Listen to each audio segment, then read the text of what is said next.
quiero discutirles una tablita que no sé si pudieron ver a través de Teams, que les puse una tabla como con las fechas más importantes de este módulo. ¿Pudieron verla?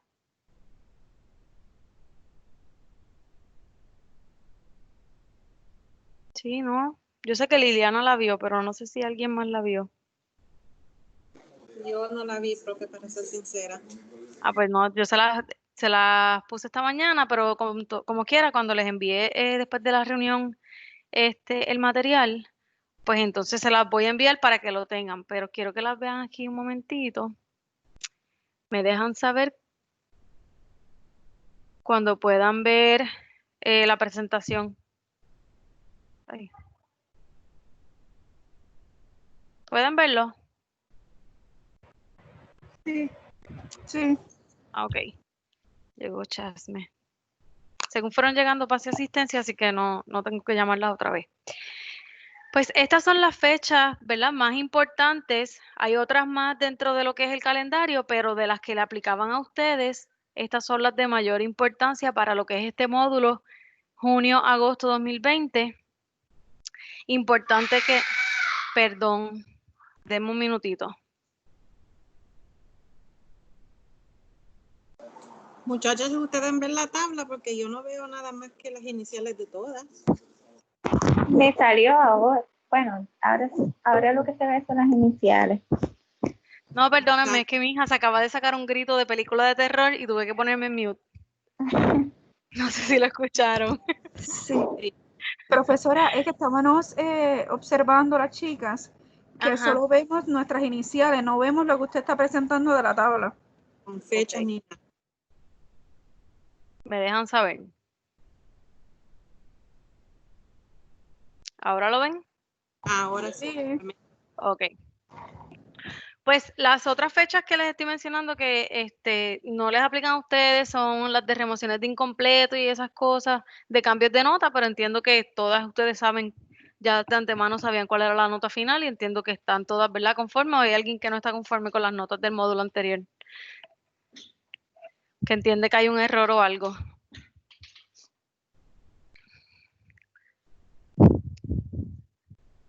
¿Estamos bien hasta ahí? Muy bien, profe. Ok. Sí. Pues importante, el 23 de julio, ese es el día que está destinado para que se registren las notas de medio tiempo en el portal de estudiantes. Ustedes saben, como hemos trabajado los módulos anteriores, esa nota, yo utilizo el primer examen de cada una de las clases para colocar esa nota de medio tiempo. No es que van acumulando hasta lo que tengan hasta la mitad del módulo, no, solamente con la nota del primer examen yo entro esa nota de midterm y entonces la nota final, pues es la sumatoria, ¿verdad? De todo lo que ustedes han trabajado durante las 8 semanas. Importante que no se los había mencionado porque honestamente no me había dado cuenta, vamos a tener un receso académico de verano que va a durar una semanita y esta semana es del 27 al 2 de agosto. Y les quiero explicar esto pues para que no les cree confusión. El último día antes de esa semana de receso que nos vamos a reunir va a ser el jueves 23. O sea, ese jueves tenemos clase, probablemente estemos reunidas a las 5 también. Y no nos vamos a reunir lo que va a ser 27, 28, 29, 30, Julio tiene 31, 1, hasta el 2 ustedes están libres, comenzaríamos otra vez las clases el día 3, que sería lunes. O sea que van a estar desde jueves 23, ese es el último día, y regresan el lunes 3. Por eso se dice que el receso académico es del 27, que es lunes, hasta el 2 de agosto. ¿Ok? Hasta aquí todo el mundo conmigo. Que no se vayan a confundir con que, no, el 23 no tenemos clase. El 23. Solo para aclarar, estamos libres del 24 al 2. Exacto, pero como el calendario lo estipula, es del 27 al 2 porque el 27 es lunes, ¿ok? Pero saben que entonces tienen ese fin de semana antes del 27 porque hay un día feriado que también están libres, ¿ok? Así que nos reunimos 23 y no nos vemos hasta el lunes 3. Que saben que el lunes 3 pues yo las bombardeo a las 8 de la mañana con material. Y nos vemos martes y jueves, a menos, ¿verdad? Que antes de ese momento, pues decidamos reunirnos algún otro día de la semana adicional al martes y jueves. El 24 de agosto es el último día para que los estudiantes se puedan dar de bajas parciales y para reponer cualquier examen, cualquier trabajo. Básicamente ese es el último día de clases, es 24 de agosto. Y del 25, 26 y 27 son los 3 días designados para los exámenes finales. O sea, ustedes tomarían conmigo el primer día y el segundo. O sea, ustedes tomarían 25 y 26 conmigo, pues porque primero es la clase, mentira, ¿no? Al revés. El primer examen es el de las 12, ¿verdad? Yo siempre tengo confusión con eso. Pero saben que de esos 3 días nos reunimos y después yo les confirmo, porque ahí eso siempre se me olvida. Profesora, Ajá. discúlpame, no entendí bien lo de la primera semana o sea, del 23 al 3, eso no lo entendí bien, lo del Ok. 27 de julio. Ok, les voy a enseñar, pueden ver que abrí mi calendario aquí. Si ustedes Sí. se fijan, el 27 de julio es lunes. Para efectos de calendario de la universidad, nosotros se supone que nos reunimos esa semana, 27, 28, 29 y 30. Esos días se supone que hayan clases, pero se designó un receso, o sea, nosotros nos reunimos el último día antes de ese receso, va a ser el jueves 23, porque los viernes no tenemos clases. O sea, esta es la última clase, tienen 24, 25 y 26, que es ese fin de semana, y del 27, toda esa semana estamos libres, o sea, nadie tiene clase, la universidad no va a estar abierta hasta domingo 2 Ok. para comenzar el próximo lunes, que sería el 3. Es una semana lo que no. Es una sola semana, exacto, de Ok, receso de ok, verano, entendí. una sola semana. Y Profesora, permiso. ajá. Cuando regresemos el lunes día 3, ¿nos vas a mandar trabajo así como de rutina o nos vamos a juntar a las 5, ya que estamos fuera de clases una semana? Pues eso lo vamos a discutir más adelante, ¿verdad? De acuerdo a lo que pase de aquí a esa fecha, y dependiendo de cómo ustedes vayan respondiendo al material que vayamos discutiendo en las clases, ¿ok? Porque pues yo les dije que hasta el momento nos vamos a estar reuniendo martes y jueves, pero si entendiéramos que sea necesario reunirnos 3 o los 4 días, pues vamos a hacer las modificaciones, ¿ok? Así que hasta más cercana a la fecha, pues no les puedo asegurar si nos vamos a estar reuniendo, si todavía los lunes yo les envío material por el correo electrónico, ¿ok? ¿Alguna otra duda?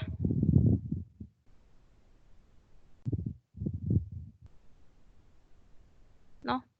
Pues entonces, como les dije, 25, 26 y 27 son los exámenes finales, que más adelante les doy el orden porque eso siempre se me olvida.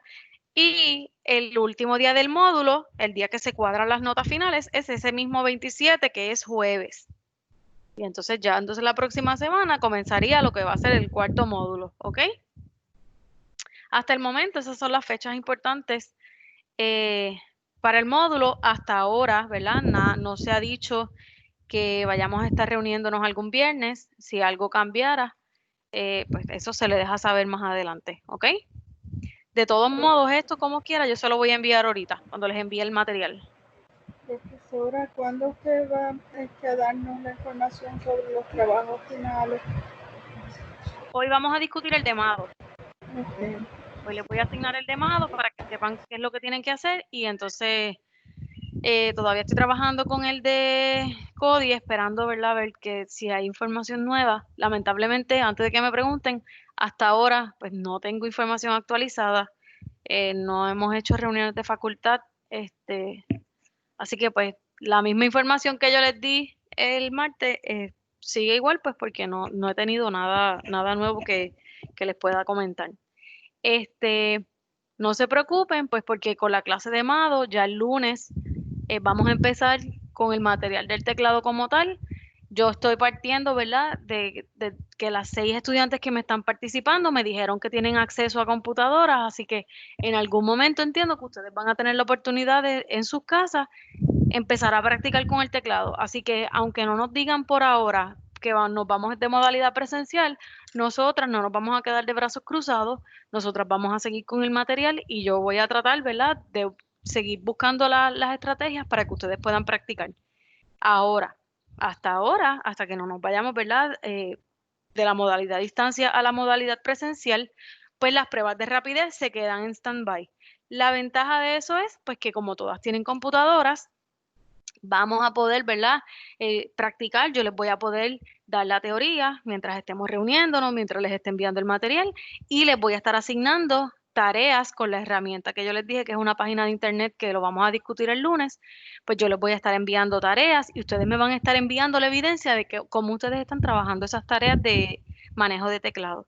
Así que van a tener práctica, entiendo, suficiente para cuando así sean 2 semanas, que es lo que se ha hecho en los módulos anteriores, que se ha discutido toda la teoría y se asignan 2 o 3 semanas para estar en módulo presencial y completar la parte de laboratorio que requiera el curso, pues ya entonces vamos directo a lo que son las pruebas de rapidez, ¿está bien? Pero con eso empezamos el lunes, no se preocupen.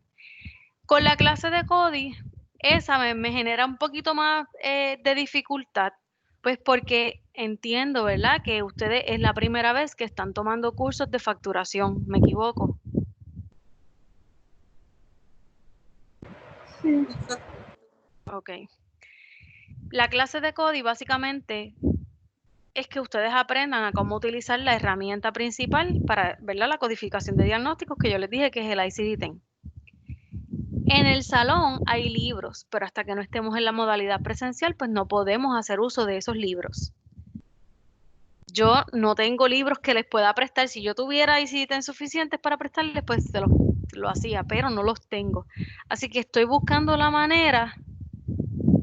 Estoy pensando, si les soy sincera, cómo podemos empezar, cómo podemos trabajar para no depender, ¿verdad?, de que nos envíen a modalidad presencial. Pues porque todavía no tenemos información. Por el momento vamos a empezar con la primera parte, que para eso no necesitamos el ICD-10. Vamos a discutir toda la estructura del libro, vamos a aprender qué se incluye en cada libro, vamos a aprender cuál es la información que nos ofrecen esos códigos. En lo que, ¿verdad? Yo espero que antes de terminar toda esa teoría que yo tengo que discutir, nos digan que tenemos que presentarnos, aunque sean 2 días a la semana, al centro, ¿ok? Si alguna de ustedes entiende que conoce a alguien que le pueda prestar un libro, por lo menos para ustedes practicar, ustedes déjenmelo saber. No tiene que ser el año 2019, puede ser un ICD-10 cualquiera, desde el 2016, 2015, 2018, cualquier año, ¿está bien? Si hubiese la oportunidad de que consigan un libro prestado de alguien que conozcan, pues sería fantástico. Pero si no, pues no hay problema. No se preocupen que yo voy a estar haciendo, ¿verdad? Mis gestiones a ver de qué manera yo sigo tratando de que me den información, ¿ok? una pregunta, profesora, y a través de la biblioteca virtual del instituto, ¿no puede haber un libro que lo podamos accesar? Lo que pasa es, yo te voy a ser bien sincera. Hay aplicaciones que podemos descargar de manera gratuita para poder localizar los códigos de ICD-10. Y yo sé que ustedes todas la pueden descargar, todas la pueden utilizar y hasta a través de internet pudiéramos encontrar alguna página que nos ofrezca, ¿verdad?, la información que nos ofrece la ICD-10. Pero la parte importante de este curso es que ustedes utilicen el libro. No es lo mismo accesar, a una aplicación y escribir el diagnóstico que ustedes quieren y automáticamente esa base de datos genera un resultado. A través de este curso ustedes tienen que aprender a buscar en el libro, a interpretar ese diagnóstico que le dan en palabras para ustedes poder localizar el código. Y cuando les digo esto, no necesariamente cuando usted busque la sección que usted correctamente entiende que es donde tiene que buscarlo, es que lo va a encontrar ahí de la primera. Hay veces que el mismo libro nos redirige a otras secciones del ICD-10 y nos va dando otras instrucciones y nos va mostrando como pistas hasta que nosotros encontremos el diagnóstico real. Así que por esa parte yo entiendo que utilizar una aplicación no sería lo ideal, porque yo quiero que ustedes aprendan a usar el libro, ¿ok? Pero vamos a ver cómo lo vamos a trabajar. Mientras tanto, vamos a trabajar con los ejercicios que los vamos a empezar hoy, ¿ok? Así que no, por eso no se preocupen. ¿Hasta ahí dudas o preguntas? No. Ok. Vamos a empezar, les voy a discutir el trabajo especial de Mado. ¿Todavía pueden ver que cambié la presentación y todo? Que a veces cuando cambio se... Sí, Ok, perfecto. Estas instrucciones se las voy a enviar en un documento de Word y le voy a enviar también la presentación que les preparé para discutirle hoy, ¿ok? ¿Alguien va a preguntar algo? Es que hay alguien con el micrófono abierto y pensé que era que iban a preguntar. El trabajo especial de MADO consiste en que usted va a realizar 2 entrevistas a 2 personas diferentes cuyo trabajo, ¿verdad? Lo que ellos se dediquen, su trabajo dependa o requiera el uso del teclado computadorizado. No que de vez en cuando lo utilices, que dentro de las funciones que esa persona ejecuta, utilizar el teclado es básicamente una tarea diaria. Las personas a quienes ustedes entrevisten no necesariamente tienen que dedicarse a ser asistentes administrativos. Pueden trabajar en cualquier área, en cualquier compañía, pueden ocupar cualquier posición, siempre y cuando, ¿verdad? Dentro de sus tareas se incluya el utilizar una computadora y por lo tanto que tenga que utilizar el teclado. Y entonces a través de la entrevista usted me va a decir a mí, ¿verdad? Cómo esa persona, de qué forma esa persona utiliza el teclado. Cuando usted complete las entrevistas, que usted se reúna o por teléfono, o si es alguien de su familia, que usted se reúna de manera personal, o si usted coordina una llamada por Teams, o una llamada por Zoom, o una llamada por WhatsApp, donde usted quiera. Usted, ¿verdad? Va a tomar unas anotaciones de esa entrevista y una vez esa entrevista esté completada, usted la va a mecanografiar. ¿A qué me refiero con esto? Pues que usted va a pasar en limpio en la computadora, en un documento de Word, esa entrevista y usted va a seguir un formato que le voy a explicar más adelante. Importante, como usted va a ser la persona encargada de mecanografiar esa entrevista, usted tiene que revisar que antes de usted entregar ese trabajo está libre de errores, ese trabajo está en el formato que yo le voy a pedir, que ese trabajo esté impecable. Pues porque usted va a demostrar que usted está haciendo buen uso y manejo del teclado computadorizado.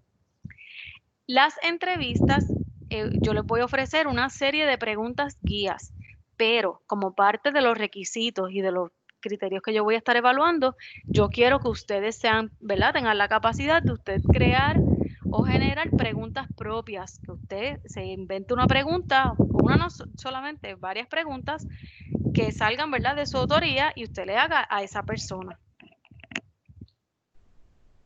Ese trabajo especial, usted me va a entregar las 2 entrevistas en un mismo documento de Word.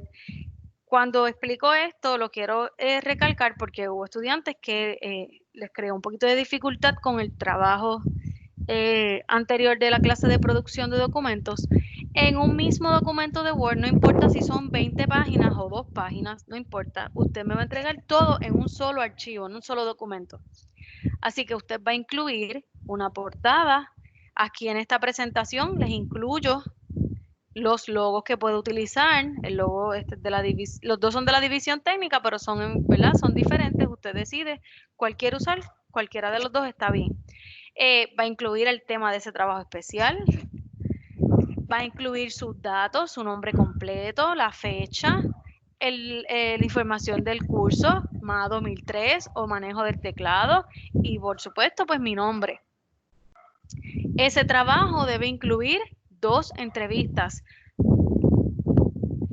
Si usted se fija en su temario, cuando se sugiere el trabajo es algo bien parecido y les piden 3. Yo solamente les estoy pidiendo 2, pues porque yo reconozco, ¿verdad?, que ahora mismo con esto del distanciamiento social puede ser un poquito difícil usted poder hacer entrevistas personales. Tal vez no tiene acceso, ¿verdad?, a las personas que en otro momento pueda tener, así que solamente les estoy pidiendo 2.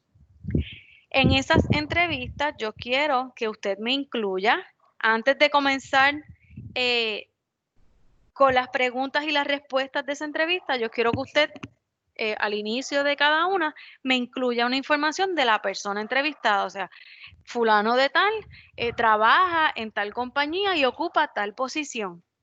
Que dentro de esa entrevista me incluya alguna evidencia que me, ¿verdad?, que me permite a mí corroborar de alguna manera que esa persona trabaja ahí, ya sea si trabaja en una oficina médica, por ejemplo, un business card de la oficina, algo, si usan una tarjeta de identificación que le puedan sacar una foto, aunque sea nada, aunque sea una copia en blanco y negro, lo que sea, algo que me permita a mí, ¿verdad?, evidenciar que trabaja ahí. Y esa entrevista va a estar escrita, ¿verdad? Va a estar mecanografiada en el formato pregunta y contestación. Hace una pregunta, le pone la contestación, deja espacio, pregunta, contestación, ¿ok? Y por último, quiero una conclusión. Quiero algo bien sencillo, un párrafo, tal vez, donde usted me diga, ¿verdad? Si usted aprendió algo, sea sincera, si usted aprendió algo, que aprendió, que usted entiende, ¿verdad? A raíz de esas 2 entrevistas que se debe tener para poder hacer buen uso del teclado. Usted escribe lo que usted quiera, pero no tiene que ser algo bien extenso. Hasta aquí, ¿todo el mundo está conmigo? Sí. Sí. En este slide, y también se los incluyo en el documento de Word con las instrucciones, les coloco una serie de preguntas guías que usted puede utilizar. Volvemos, puede utilizar todas las preguntas guías que usted quiera de ahí. Ahora, en su entrevista debe incluir preguntas que adicionales a las que usted utilice de esta sección, que sean preguntas creadas por usted, ¿ok? ¿Cuáles son esos criterios que yo voy a evaluar? ¿Y cuál es la puntuación que tiene cada criterio? Pues yo voy a evaluar que ese trabajo tenga una portada y que esa portada tenga toda la información que yo les requerí a través de las instrucciones. En la otra parte no lo dice, tengo que arreglarle eso, pero el trabajo necesita una introducción. Fue que no lo pasé cuando le hice la presentación de PowerPoint, no lo escribí. Que tenga una introducción. También, igual que la conclusión, algo bien simple. ¿Qué se va a presentar en ese trabajo? ¿Qué usted va a hacer en ese trabajo? ¿Ok? Que contenga esas 2 entrevistas. Eso tiene ¿verdad? La mayor cantidad de puntos. Que incluya alguna tarjeta de presentación o alguna evidencia de esa persona entrevistada y de que trabaja ahí. Que las entrevistas estén hechas en el formato requerido, o sea, yo le dije que me ponga toda pregunta, respuesta, no que me coloque todas las preguntas al principio y las respuestas al final, que usted incluya preguntas propias creadas por usted, obviamente que usted revisó que ese trabajo está en términos de ortografía y de exactitud libre de errores o con los menores errores posibles, y que me incluya una conclusión, un valor añadido, algo que usted aprendió sobre este trabajo. O puede ser sobre el curso también. La fecha de entrega, porque yo puse jueves, así es jueves. Y yo puse acá lunes, déjenme ver algo. Aquí yo puse lunes y acá puse jueves, es jueves. La fecha de entrega es el jueves 24, ¿ok? Ese último día que vamos a reunirnos, ¿se acuerdan que les dije antes del receso de verano? Pues ese día, no mentira, eso es de julio, yo estoy mal hoy, ¿qué me pasa a mí hoy? El jueves 24, el último día de clases, antes de los exámenes finales, ¿ok? Ese día usted me va a entregar, me lo va a enviar por correo electrónico. Si pudiera hacerlo por Teams, que hasta este momento no es posible, pues lo somete por Teams, ¿ok? Tengo que arreglarle lo del lunes a jueves. ¿Alguna duda? Profesora, le pregunto, no necesariamente tiene que ser un asistente administrativo. No, puede ser cualquier persona que trabaje, cuyo trabajo tenga que usar la computadora y el teclado. ¿Ok?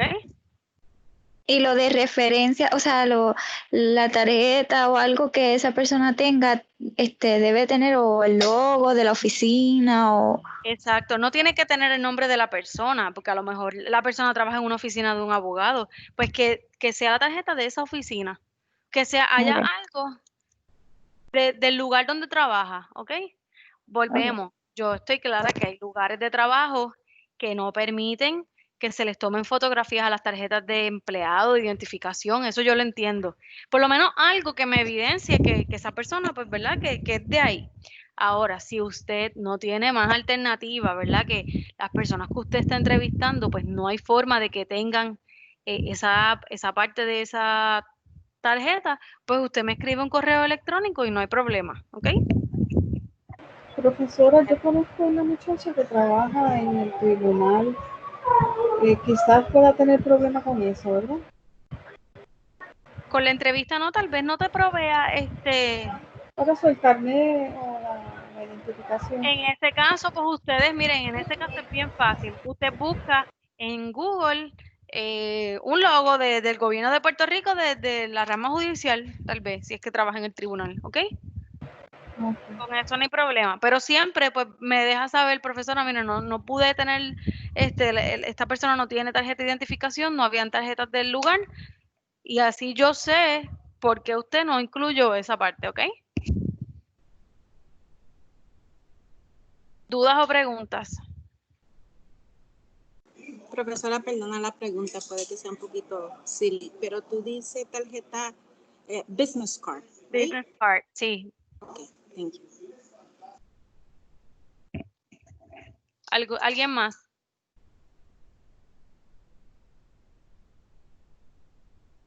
Nadie. Déjeme que... Ay, voy a quitar...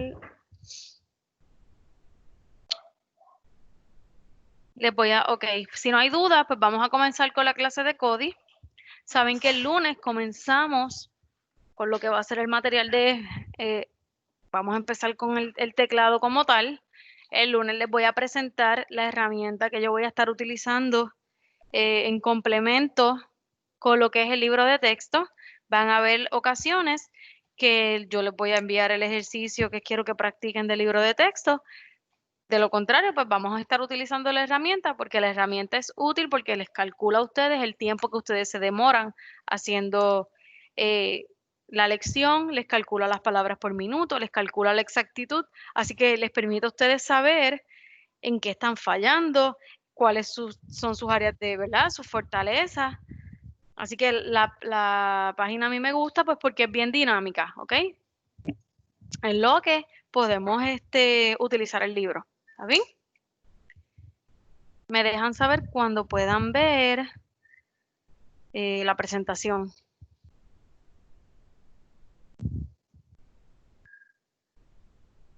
Sí, se ve. Ok.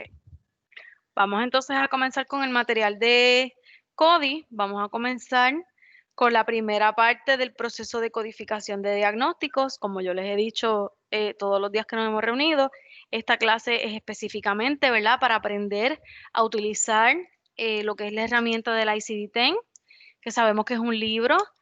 Vamos a aprender a hacer ese proceso de poder convertir una información que nos ofrece por lo general un proveedor de salud, un médico, nos ofrece de manera escrita y narrativa, en palabras, la vamos a convertir, a analizar y convertir en un código. Cuando los proveedores de salud evalúan un paciente, ellos, ya sea a mano, porque lo escriben, o ya utilizando lo que es el récord electrónico, se genera una nota de progreso. Una nota de progreso no es otra cosa que un documento bien parecido a esto, donde se documenta ese encuentro cara a cara, que yo les discutí lo que era en la clase pasada, ¿verdad? Esa visita, por lo general, es face to face, o sea, una visita personal, donde el paciente va a su médico y su médico hace una evaluación física, confirma o descarta diagnósticos y cuando los confirma puede ofrecer un tratamiento. Todo lo que ocurre en cada uno de esos encuentros o en cada una de esas visitas se documenta a través de una nota de progreso. Importante, no importa si la nota de progreso es a mano o la nota de progreso es en el récord electrónico, la información que se incluye siempre va a ser la misma. Así que esa nota de progreso va a incluir no solamente esa fecha, la fecha es bien importante de ese encuentro, va a incluir la queja principal, o sea, la razón inicial por la que va ese paciente a visitar al médico. Y se van a generar una serie de diagnósticos de acuerdo a ese criterio médico, ¿verdad? De acuerdo a la expertise de ese doctor que va a poder llegar a unas conclusiones, ¿verdad? Y establecer unos diagnósticos que ese paciente padece.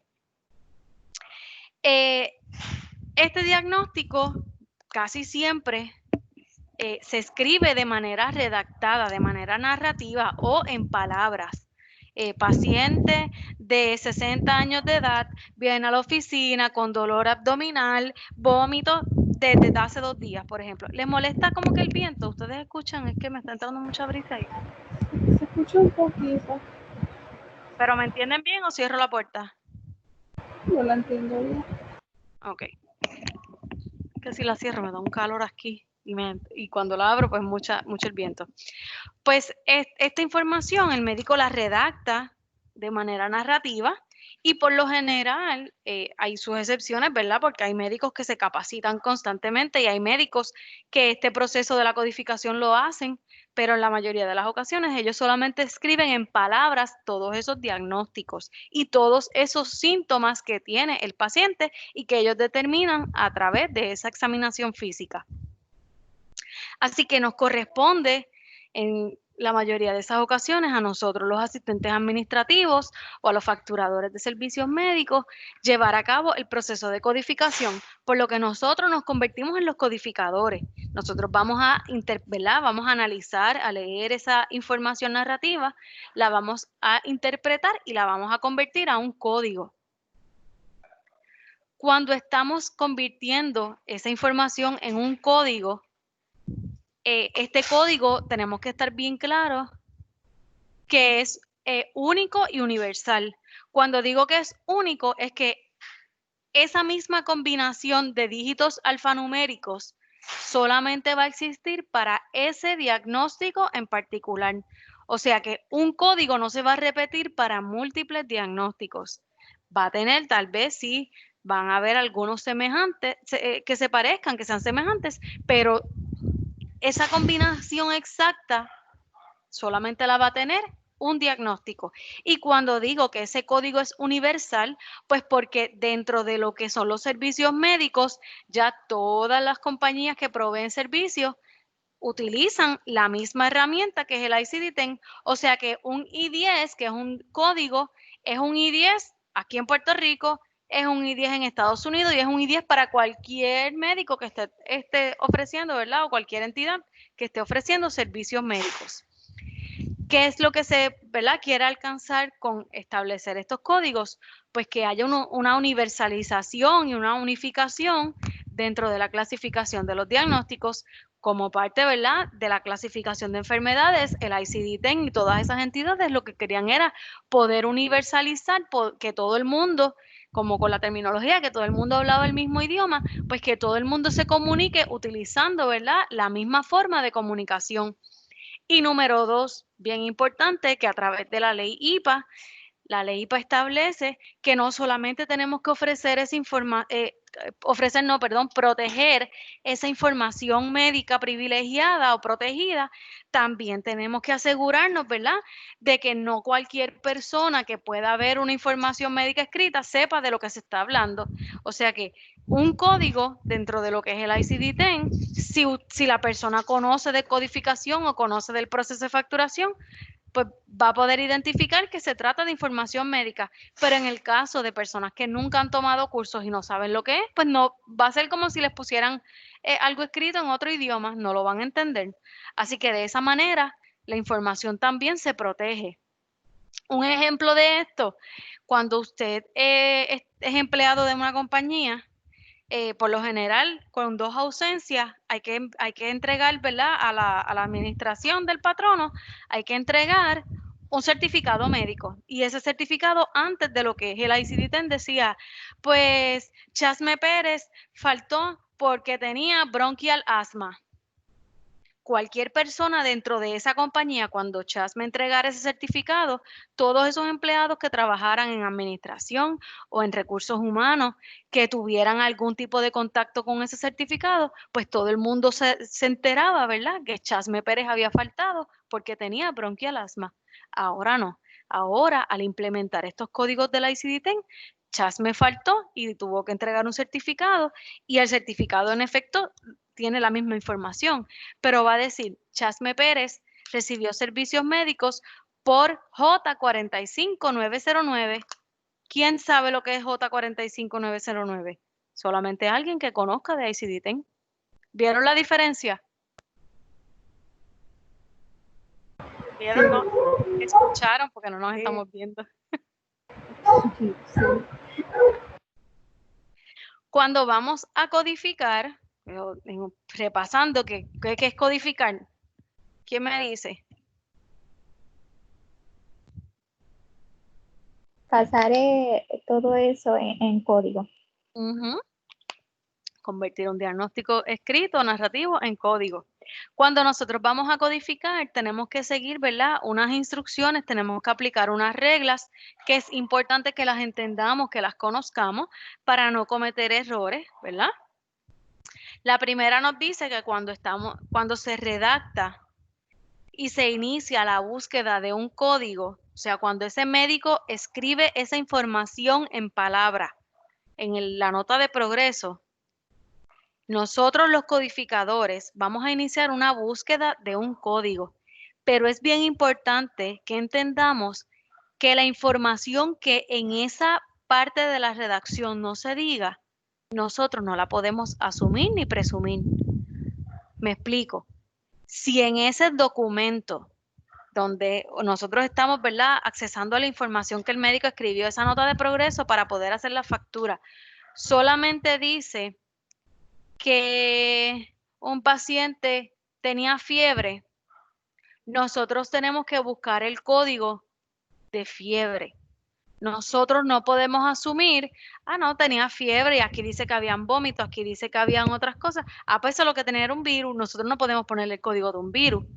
Nosotros no podemos añadir, ¿verdad?, a ese código ningún tipo de información que no esté plasmada en la redacción. Eso se llama la documentación, en la documentación que el médico hace, ¿ok? No importa si nosotros conocemos a ese paciente, no importa si ese paciente ya ha ido tantas veces a la oficina que ya uno se sabe que tiene 10 condiciones y el médico escribió más que 5. No, usted tiene que convertir en código las 5 que el médico escribió, ¿ok? Y esto es bien, bien importante que lo entendamos y que desde el día 1 que estemos trabajando con codificación lo apliquemos. ¿Por qué? Porque los codificadores, los facturadores de servicios médicos, los asistentes administrativos que trabajan con este proceso de facturación, en inglés eso se llama que somos liable. Y cuando somos liable, somos demandables. O sea que en un caso, ¿verdad?, de una investigación, de una auditoría que descubran que se están facturando diagnósticos de manera fraudulenta, ahí no se llevan solamente al proveedor de salud, ahí se llevan a todo el que estuvo, ¿verdad?, trabajando en el proceso de facturación. Así que si nosotros vamos a trabajar en esta área de codificación, esta área es una de las que requiere mayor importancia, por decirlo así, porque nosotros somos los que estamos convirtiendo esa información que el médico escribió a un código y por lo tanto ese código es el que se va a utilizar cuando se genera una factura para cobrar por un servicio prestado. Hasta aquí conmigo. Si voy muy rápido me avisan, es que yo me emociono con este tema, pero me avisan si voy muy rápido si no entienden algo, ¿ok? Todo bien. Ok.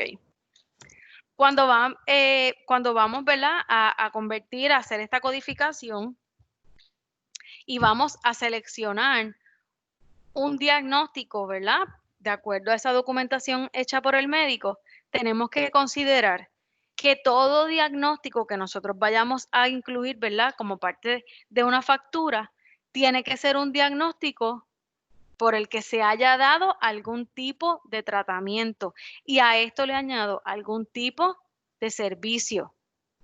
O sea, no podemos incluir dentro de, por ejemplo, tenemos un paciente, para que me entiendan, tenemos un paciente que padece de diabetes. Sabemos que la diabetes es una condición que es crónica, o sea, a largo plazo la diabetes no se le va a curar de un mes para otro. Así que tenemos este paciente que ya padece de diabetes, conocemos que padece de diabetes, pero viene a una visita a la oficina para recibir un tratamiento porque le dio influenza. Ok, nosotros no podemos generar el código de diabetes dentro de esa visita, a menos que dentro de la documentación esté escrito que algo relacionado a la diabetes, o que se le haya dado un medicamento de diabetes, o que se le haya dado un tratamiento para la diabetes.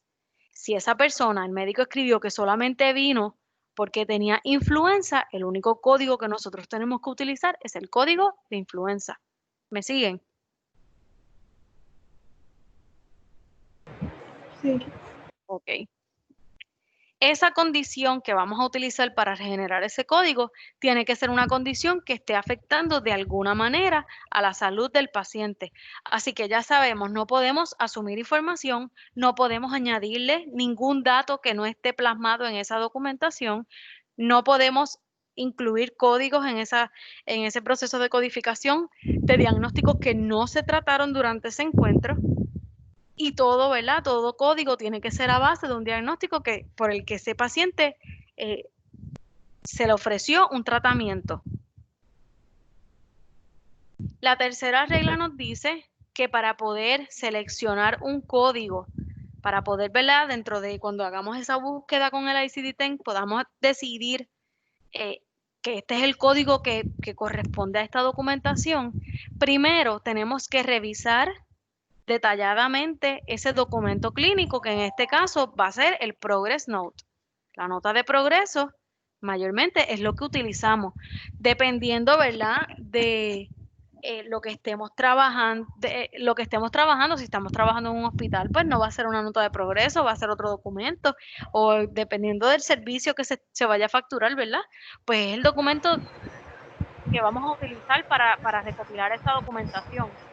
Profesora, permiso, una pregunta, porque por ejemplo, mi experiencia personal, que cuando voy al médico, ya yo veo que él en la hoja de progreso, o cuando está escribiendo el diagnóstico, él mismo pone los códigos.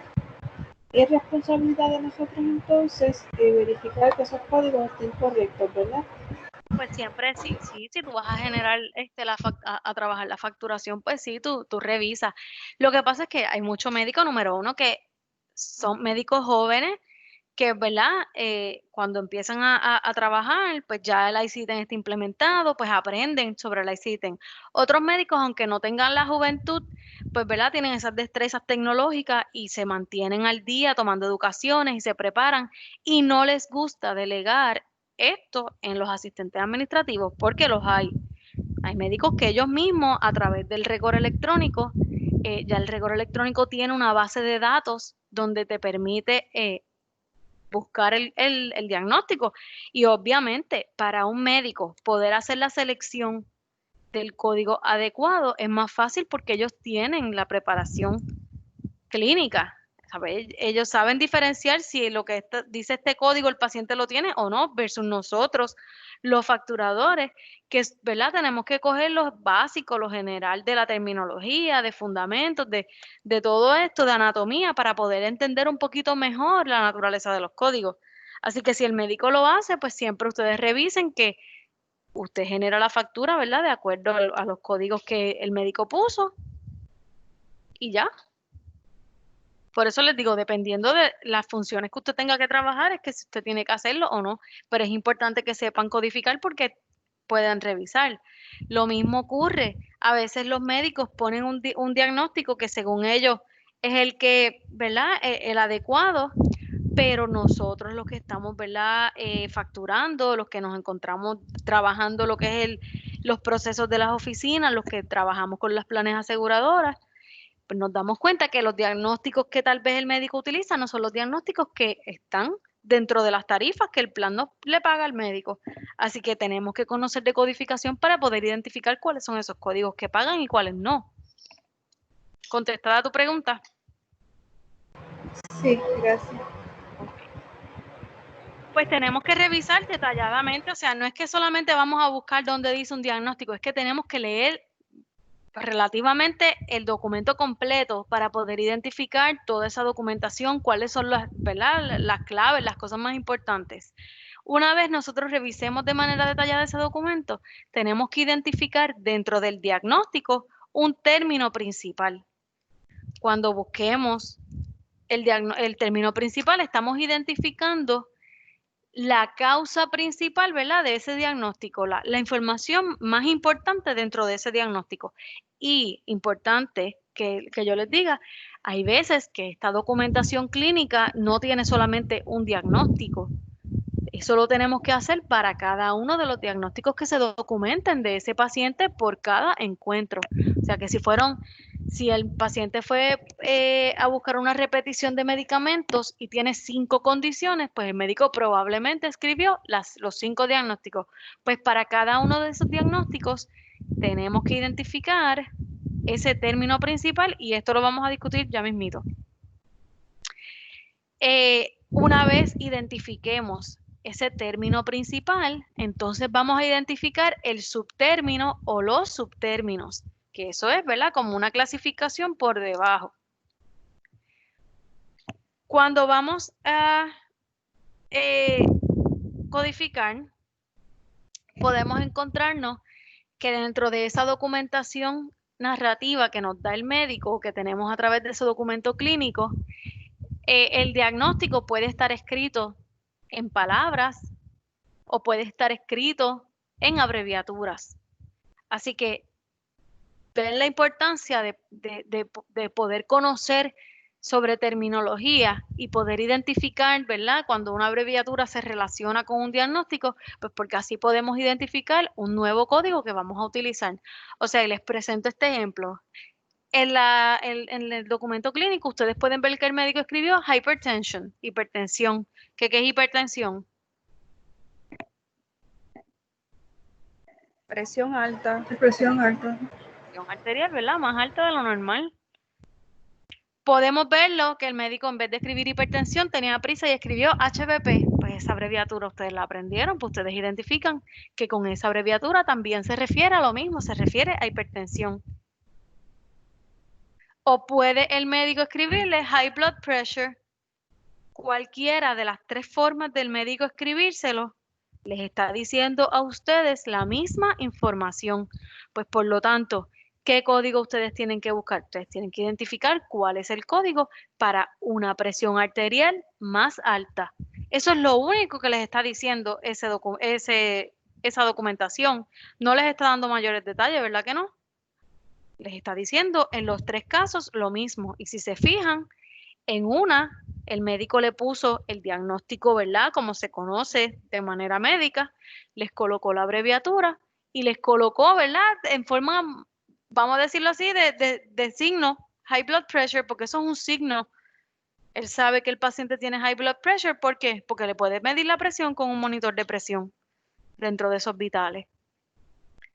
Así que, cuando ustedes vayan a buscar el código, de este diagnóstico, pues ustedes tienen que seleccionar el código que les diga, pues esto se refiere a hipertensión arterial y este es uno de los primeros que se van a aprender, el código de hipertensión. Así que no importa de qué manera el médico les escriba dentro de esa documentación el diagnóstico, ustedes tienen que tener, ¿verdad?, la preparación y tienen que tener la capacidad de poder analizar esa información. Dentro de hipertensión, puede haber, por ejemplo, si una persona tiene la hipertensión descontrolada, el código cambia. Hay códigos para cada cosa. Créanme que para lo menos que ustedes se imaginan hay un código. Así que a menos que el médico dentro de esta documentación te haya escrito hipertensión descontrolada, uncontrolled hypertension, si el médico te lo escribió, tú vas a localizar ese código donde se incluye que está descontrolada. Ahora, si el médico solamente te escribe esto, tú solamente vas a buscar el código de hipertensión. Nada que no esté aquí escrito. Y aquí viene, ¿verdad?, la primera regla de que nosotros los codificadores no podemos asumir ninguna información. Nosotros tal vez como asistentes administrativos sabemos, fulano, si se siempre tiene la presión alta, si se no hace dieta. Porque es que es así, nosotros aprendemos a conocer los pacientes y se van a dar cuenta, si no han tenido la oportunidad de trabajar en una oficina médica, se van a dar cuenta cuando estén que a veces nosotros somos contratados para una cosa, no, tú vas a tratar solamente la facturación o tú vas a trabajar más que con la clínica al frente, con el front desk. La realidad es que terminamos haciendo trabajos de asistente, terminamos haciendo trabajos de enfermería. Yo empecé a trabajar ayudando al médico en lo que era el récord electrónico. Yo tenía que hacer lavados de oído con él, que eso es lo más horrible del mundo. Tenía que asistirlo cuando tenía que hacer cualquier procedimiento en la oficina y tenía que cogerle los vitales a los pacientes. O sea que yo tuve que aprender a utilizar un monitor de presión. Así que uno va aprendiendo, ¿verdad? A conocer los pacientes y ya uno los deja de ver como con el nombre fulano de tal. No, ya uno los ve como diabetes, hiperlipidemia, uno los ve más que con los diagnósticos, porque es así. Así que nos hace una anotación que dice lo que no esté escrito en esa descripción no debe aparecer en el diagnóstico, ¿ok? Y yo voy a estar esto machacándolo y machacándolo y machacándolo porque yo quiero que esto ustedes lo aprendan, ¿ok?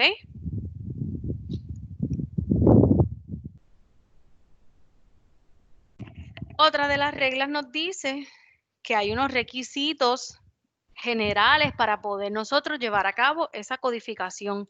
¿Y qué es? Pues que todo código que se está, ¿verdad? Toda conversión de una palabra, de una frase a un código, lo que tiene como fin, su intención es que en algún momento ese código va a ser facturado. O sea que por generar ese código, el médico en algún momento, dentro de los 90 días que se tienen, que eso ustedes lo van a aprender después, pues hay la posibilidad, ¿verdad? O la intención de que se genere una factura y de que se someta una factura para recibir un pago.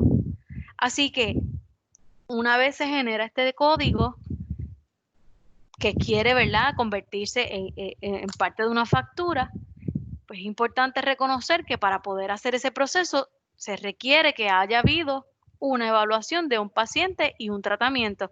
O sea, no es que a fulano, a Juan del Pueblo, le tocaba venir el jueves 2 de julio a la oficina y no vino. Ay, pero yo lo facturo porque le tocaba venir hoy. No. Un código que se genera para generar una factura es una factura que, ¿verdad?, está atada, está relacionada a un servicio. Y la próxima regla nos dice que en el caso de pacientes que se encuentren hospitalizados, que estén donde no haya, ¿verdad?, una confirmación de un diagnóstico, donde hayan diagnósticos que sean probables, sospechosos, a eso se le llama el rule out. Cuando ustedes vean esto, rule out, cualquiera de las dos formas, es cuando el médico le envía tal vez una prueba diagnóstica para descartar o confirmar algo. Pues por lo general lo que se utilizan para los códigos son los síntomas o los signos que esa persona sospecha. ¿Por qué? Porque si nosotros generamos el diagnóstico, el código, perdón, del diagnóstico sin ese diagnóstico estar confirmado, pues para efectos, ¿verdad?, de esa información que el plan está procesando de ese paciente, pues ya automáticamente vamos a decir, ese paciente tiene esa condición y no necesariamente es así. Así que si ustedes, cuando ustedes estén llevando a cabo, ¿verdad?, ejercicio o cuando estén trabajando y vayan a generar este proceso de codificación y el médico tiene sospecha de un diagnóstico, pues trate de no utilizar ese diagnóstico. Utilice los códigos de los síntomas, de los signos que se presentan, no del diagnóstico per se, porque no está confirmado. Así que ustedes van a evitar cualquier término que represente incertidumbre, o sea, que no tenga certeza de lo que está pasando. No sabemos si es diabetes, pues no le podemos poner el código de diabetes. Vamos a poner que le salió, que tiene el azúcar alta. No necesariamente un paciente que tenga los niveles de azúcar alta significa que es diabético, ¿ok? ¿Me entendieron con esto? Sí. Sí. Ok.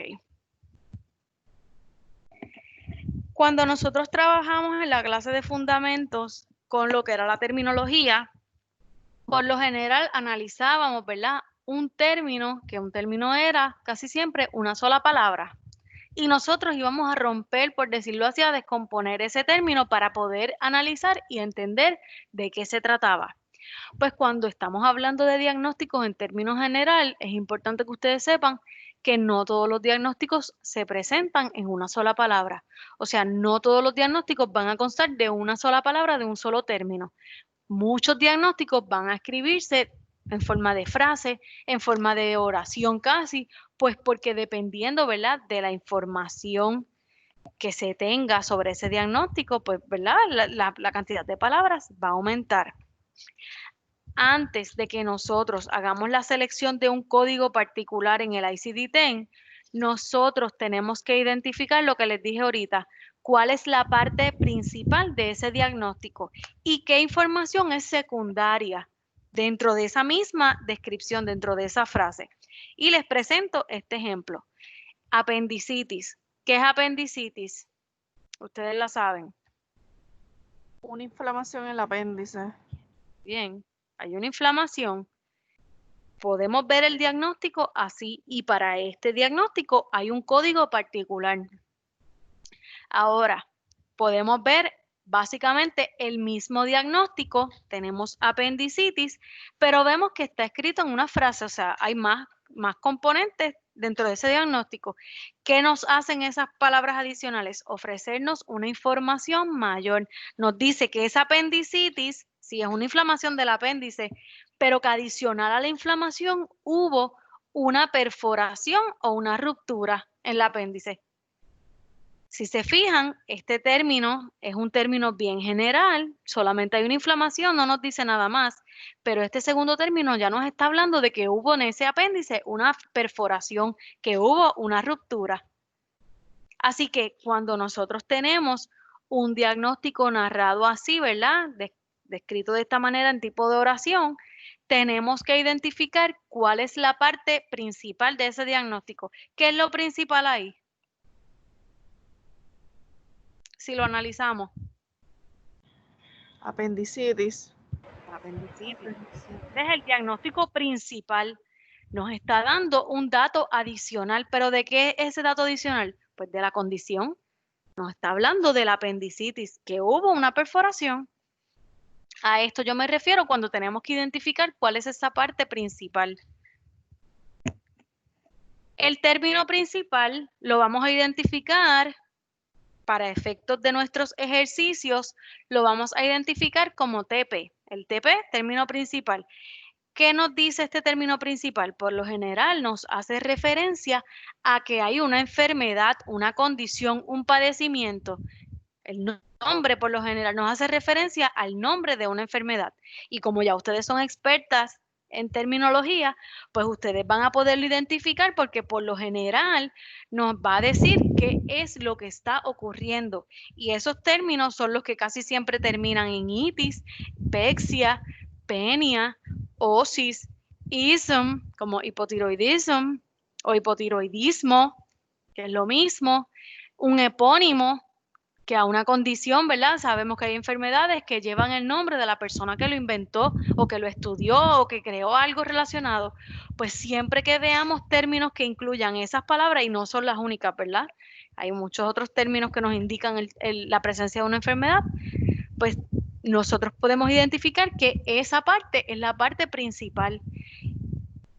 Cuando hablamos del término principal, podemos relacionar este proceso de establecer esa parte principal y la secundaria, lo podemos identificar como cuando estamos hablando en español del sujeto y predicado. ¿Se acuerdan de eso? Sí. Pues básicamente lo mismo, lo único que lo vamos a aplicar a lo que es la medicina. El término principal, para poder identificarlo, número uno, nos dice que hay una condición, que hay una enfermedad. Podemos hacernos la pregunta, ¿qué está ocurriendo? Ah, pues mira, pues rinitis, pues eso es que hay una inflamación, rino en nariz, pues hay una inflamación en la nariz. Pues ya ahí descubrimos que esa es la parte, ¿verdad?, principal de ese diagnóstico. Osteopenia, espérate, eso me suena como que es una condición. Y bien importante, para nosotros los codificadores es bien útil tener a la mano, ya sea, ¿verdad?, físico, hardbook o electrónico, tener a la mano un diccionario médico, un diccionario de terminología médica, pues porque obviamente en 8 semanas que ustedes estudiaron terminología, sí, ustedes aprendieron muchas cosas que no sabían, pero no lo sabemos todo, ni siquiera dedicándole un año completo, así que van a haber cosas que nos van a generar dudas, pues bien útil tener disponible, ¿verdad? Si no tenemos Internet, pues tener a la mano un diccionario, preferiblemente de terminología médica, donde si tenemos una duda qué significa un término, pues podamos hacer referencia. Por lo tanto, al hacer referencia podemos identificar más fácilmente cuáles son estas partes principales. Y si se fijan, de cada uno de los sufijos que les coloco aquí, les pongo un ejemplo para que vean un ejemplo de una condición que utilice: rinitis, orquidopexia, osteopenia, gastrosis, hipertiroidismo y el síndrome de Tourette, que saben que el síndrome de Tourette es un epónimo. Cuando hablamos del subtérmino, el subtérmino lo utilizamos, ¿verdad? Lo hacemos referencia para efectos de los ejercicios, lo identificamos como S. Mira, aquí yo puse SP y ST. ST. Ay, perdón. Lo identificamos como ST. ¿Qué nos dice ese subtérmino? Nos hace referencia a un lugar anatómico o a una parte del cuerpo. Pues ya la parte principal nos habla de una enfermedad. El subtérmino nos puede hablar de dónde está ocurriendo, pues porque no siempre en el término principal en la enfermedad nos va a decir en qué órgano es. Hay términos que no nos dicen. Así que, por lo general, el subtérmino, perdón, nos dice en qué lugar está ocurriendo o nos da una información adicional sobre esa condición que se estableció en el término principal. Lo que ocurre o lo que se dice de ella representa lo que es en español el predicado. Y nos podemos contestar la pregunta: ¿dónde ocurre? ¿Tenemos una información adicional? ¿De qué nos está hablando esta parte del diagnóstico? Pues ahí es más fácil poder identificar lo que es principal y lo que es subtérmino. Así que el subtérmino nos puede hablar de partes del cuerpo y les puse algunos ejemplos, ¿verdad? De algunos sufijos que nos hacen referencia, ¿verdad? Cuando algo le pertenece a un órgano, y saben que habían términos que terminaban en ic, ac, ari, al, y hay muchos otros más. Pues les coloco un ejemplo para que lo vean de cada uno. De una parte del cuerpo, pues que el diagnóstico le diga foot y le dé un nombre de una condición. Pues nos está diciendo la condición es el principal y foot, que es la parte del cuerpo, es lo secundario, es el subtérmino. Lo mismo ocurre con los términos que incluyen los sufijos ic, ac, ari y al. Cystic. Cystic es de quiste. ¿Dónde está ocurriendo? No nos está diciendo. Pues en la parte del término principal nos va a dar tal vez la información principal que necesitamos de la enfermedad. Cardiac. Nos está diciendo dónde ocurre, o sea que ocurre le pertenece al corazón. Pulmonary, lo mismo, que le pertenece a los pulmones. Renal nos hace referencia a los riñones. Y así, ¿verdad? Podemos identificar, ¿verdad? O relacionar un poquito más la parte más importante del diagnóstico y lo que viene siendo secundario. Les dije, la identificación del término principal y del subtérmino lo vamos a identificar, asociar como identificamos en una oración en español el sujeto y predicado. Siempre el sujeto nos dice, ¿verdad? En la oración el sujeto es de quien se habla en esa oración. Y les pongo un ejemplo. Juanita se cayó de su bicicleta. ¿De quién se está hablando en la oración?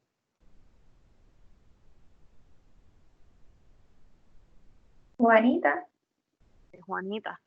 Juanita es el sujeto. O sea, Juanita en este ejemplo es el término principal porque es de quien se está hablando. El predicado es lo que nos dice información adicional sobre el sujeto. Nos lo puede describir, nos puede dar un dato, ¿verdad? Sobre eso. Nos va a dar algún tipo de información. Pues en este caso, ¿qué nos dice de Juanita? Que se cayó de su bicicleta. Pues se cayó de su bicicleta representa al subtérmino, porque ¿de quién estamos hablando? De Juanita. No estamos diciendo algo de la bicicleta. Si estuviéramos hablando de la bicicleta, pues en vez de Juanita, la bicicleta sería el término principal. Así que como esa es la parte que se dice del sujeto, pues ese es el subtérmino. Lo mismo ocurre con los diagnósticos. Ustedes tienen este diagnóstico: leg abscess, un absceso en la pierna. ¿Cuál es el término principal?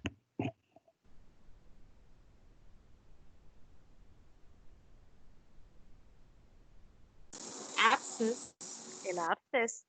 Está ocurriendo un absceso. ¿Dónde está ocurriendo? En la pierna. La pierna.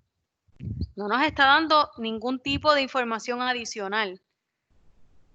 Cuando nosotros vayamos a identificar el código, solamente tenemos que buscar el código que nos hable de que hay un absceso en la pierna. ¿En qué pierna? No me dice. No, yo voy a seleccionar el código que diga de la pierna izquierda. ¿Qué ustedes creen? No, No. no te mandan. Porque si no era en la izquierda y era en la derecha. Ahí no dice. Ajá.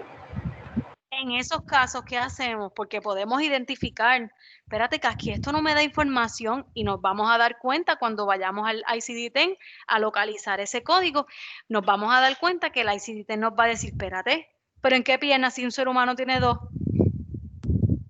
Pues entonces ahí nosotros tenemos que acudir al médico, doctor, este diagnóstico, usted no me especificó lateralidad, usted no me dijo en qué pierna, si es derecha o izquierda. Información que no esté ahí no la podemos asumir.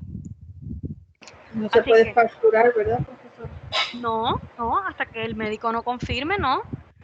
Y de hecho, a veces tenemos, ¿verdad?, pruebas diagnósticas, resultados dentro del expediente, pero es bien importante y a través de esas pruebas diagnósticas nosotros podemos conocer qué pierna es, porque le hicieron, qué sé yo, una placa de la pierna derecha. Ah, pues mira, es la pierna derecha, pero en ese caso vamos a tener que llevarle, ¿verdad?, esa nota de progreso, si es en el expediente físico o si es a través del récord electrónico, hacerle una enmienda al día de ese encuentro, donde se diga, este diagnóstico es en la pierna derecha y que el médico lo documente para que entonces usted pueda generar el código del absceso en la pierna derecha. Si no, tiene que utilizar el diagnóstico que... Ay, este mouse está más malo. Tiene que utilizar el diagnóstico de acuerdo a la información que se le provee y en este caso es solamente absceso en una pierna. ¿Dudas o preguntas con el ejemplo 1? No. Ok. Este ejemplo. Diabetes mellitus with retinopathy. ¿Quién se atreve? ¿Cuál es el término principal? Para mí es la diabetes. Ahora está también la retinopatía. Ahí podemos identificar dos enfermedades, ¿verdad que sí? Ujú. Vamos a analizarlo antes de ver el resultado. No importa si nos equivocamos porque estamos analizando. ¿Cuál es el principal? Bueno, para mí es la diabetes mellitus. Bien. El término principal es diabetes mellitus. ¿Por qué? Porque nos está hablando de que con ella hay otra cosa, pero la otra cosa no estaría si no está la principal. ¿Lo ven? Sí.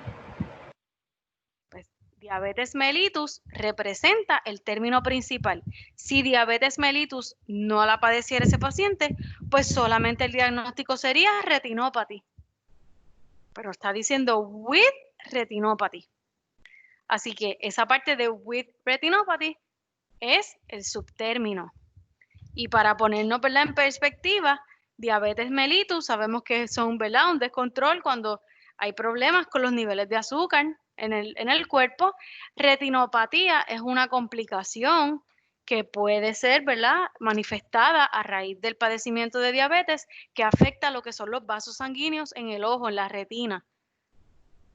Así que no podríamos identificar la retinopatía como un diagnóstico principal, pues porque con este término with nos hace referencia a que depende, ¿verdad?, a que este padecimiento se debe al otro. Por eso consideramos diabetes mellitus principal. ¿Están conmigo? Liliana está por ahí, no ha hablado. Laura, ¿están conmigo? Noraima. Sí. Sí, profe. Ok, no. Quiero que se queden con duda. Ok.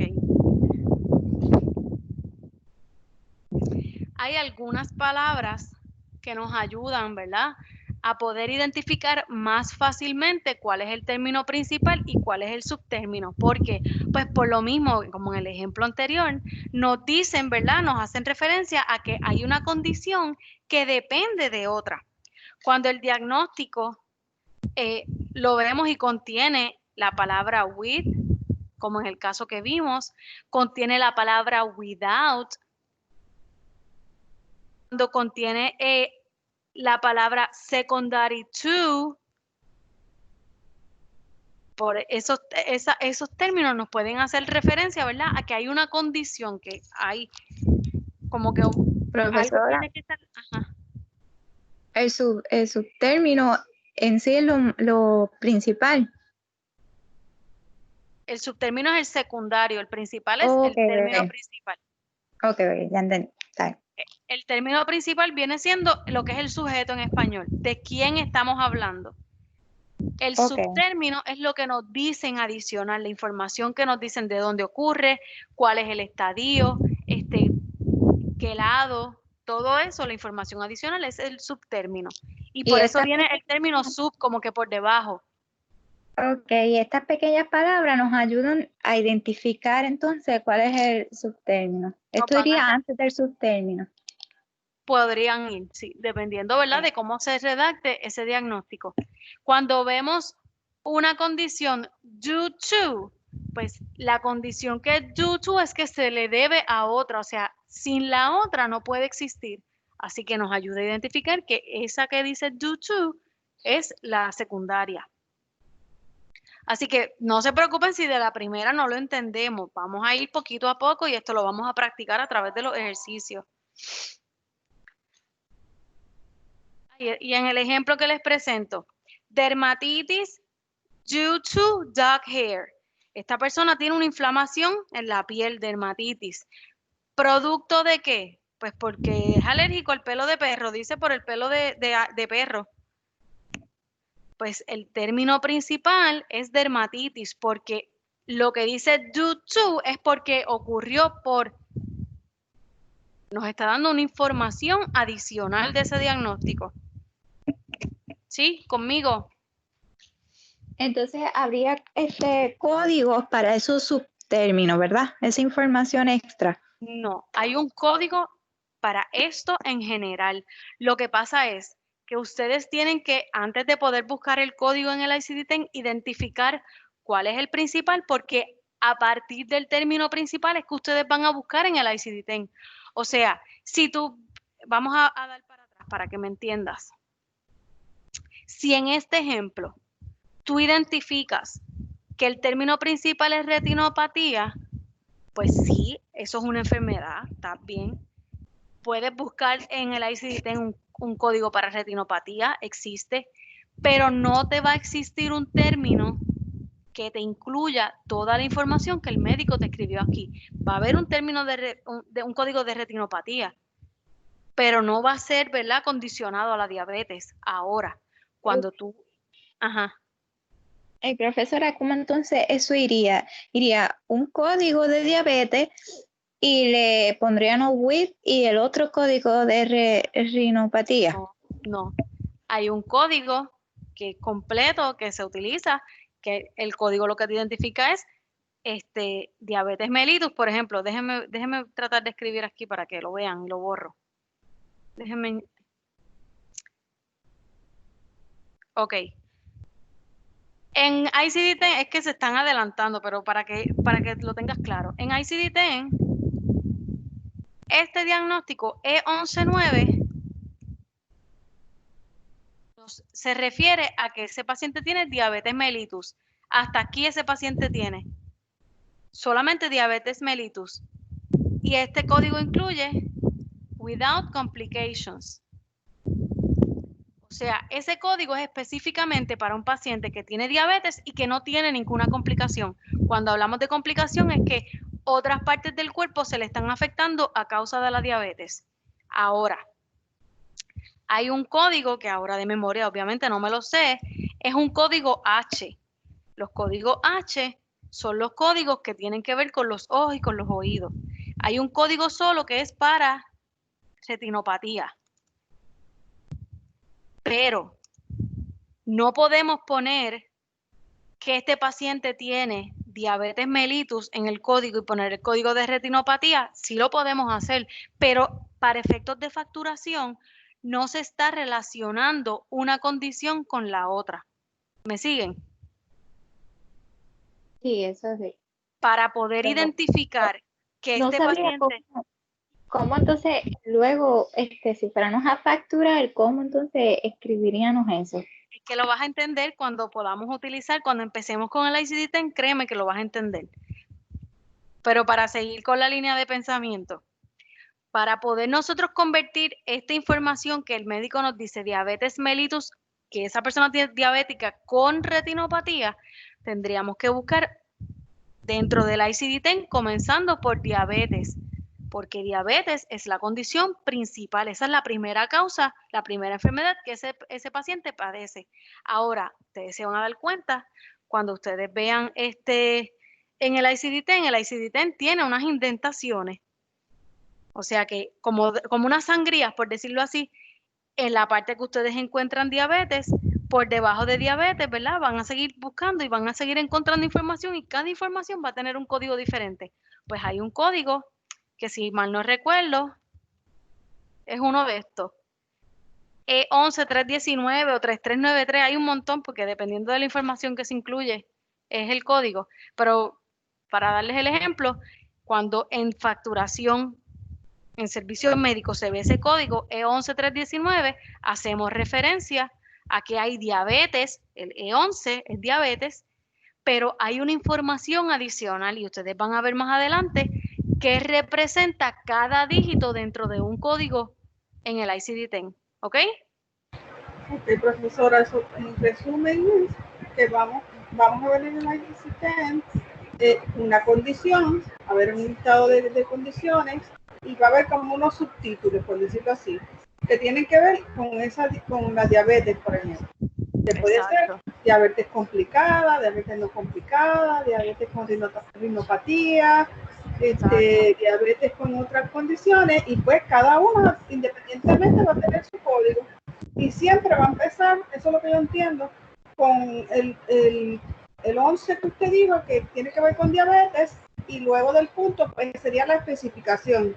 Exacto, la información que adicional. Eso, la cantidad de dígitos que ese código va a tener, pero eso lo vamos a discutir a partir del lunes en adelante. La cantidad de dígitos que ese código va a tener va a depender de la cantidad de información que se incluye aquí. Aquí, en esta narrativa. Lo que pasa es que yo entiendo que, ¿verdad? Quieren entender el big picture, pero tenemos que empezar por esta parte primero. Tenemos que concentrarnos en poder entender cómo vamos a identificar el término principal. Porque si ustedes no entienden esta parte, esta destreza, cuando yo les dé los ejercicios para que usted utilice el ICD-10, si usted me identificó el término principal que no es, usted no va a encontrar el código adecuado. O sea, el ejercicio le va a salir mal. ¿Ok? Así que es bien importante. Ajá. Perdón, tengo una pregunta en referencia a que estamos usando el ejemplo de la diabetes. Yo busqué y ahorita encontré que el código para eso sería E11.311, pero dice Type 2 Diabetes. ¿Cambia si es Type 1 o se usa el mismo? Sí, cambia. Lo que pasa es que estamos asumiendo, Sí, no está siendo específica por ahora, pero eso por lo quería saber. general, los pacientes, ¿verdad? Los pacientes adultos, casi todos los diabéticos, son tipo 2. La diabetes tipo 1 se cataloga tipo 1 cuando se padece en la juventud. Una persona, ¿verdad? Menor de edad, un niño, una persona joven, pues cuando se le diagnostica la condición de diabetes, por lo general se utiliza tipo 1. Pero eso el médico lo tiene que escribir. Lo que pasa es que si un médico, y eso lo van a entender a través de la práctica, se supone, ¿verdad? Sí es cierto. Aquí yo les tenía que poner type 2 y lo voy a arreglar, pues porque es que uno ya está tan acostumbrado, ¿verdad? A ver el término que no lo identifica con tipo, con que hay que especificar el tipo. Siempre siempre que el médico les escriba diabetes mellitus, automáticamente lo consideramos tipo 2. Si es tipo 1, se pone tipo 1. ¿Está bien? Porque es el más común.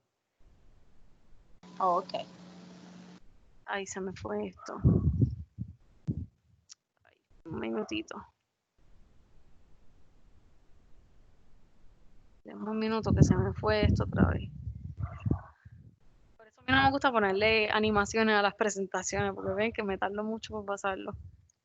Ok, así que si ustedes, lo importante, yo sé que quieren aprenderlo, yo sé que a mí me encanta buscar en el ICD-10, aunque me tarde, a veces uno se toma tiempo porque no encuentra siempre el código rápido, pero tenemos que aprender a identificar el término principal para poder asegurarnos de que cuando vamos a buscar en el ICD-10 buscamos en la sección adecuada, ¿ok? Así que estas palabras nos ayudan, ¿verdad?, a identificar un poquito más fácil cuando de qué enfermedad estamos hablando como término principal y qué información se considera secundaria o se considera subtérmino. Hay veces que el diagnóstico ustedes lo van a tener en una sola palabra, como por ejemplo los ejercicios que yo les di para la clase de fundamentos, que eran de una sola palabra. Pues en ese caso, si el diagnóstico está escrito en una sola palabra, pues automáticamente esa única palabra es el término principal. Ahora, cuando tenemos varios términos, ¿verdad? Cuando tenemos una frase que representa el diagnóstico, pues identificamos cuál es el término principal y ya cuando estemos seguras de que ese es el principal, todo lo demás se vuelve subtérmino. Si, por ejemplo, como en el caso de la diabetes mellitus se escribía al principio y ese era el término principal, pues con una vez que yo subraye el resto y lo marque subtérmino está bien. Ahora, cuando tenemos, ¿verdad?, dentro de esa frase, tenemos el término principal en el centro, pues sí, para efectos de nuestros ejercicios, de los que ustedes me van a entregar a mí, pues ustedes van a identificar todo lo que no sea término principal como subtérmino, ¿ok?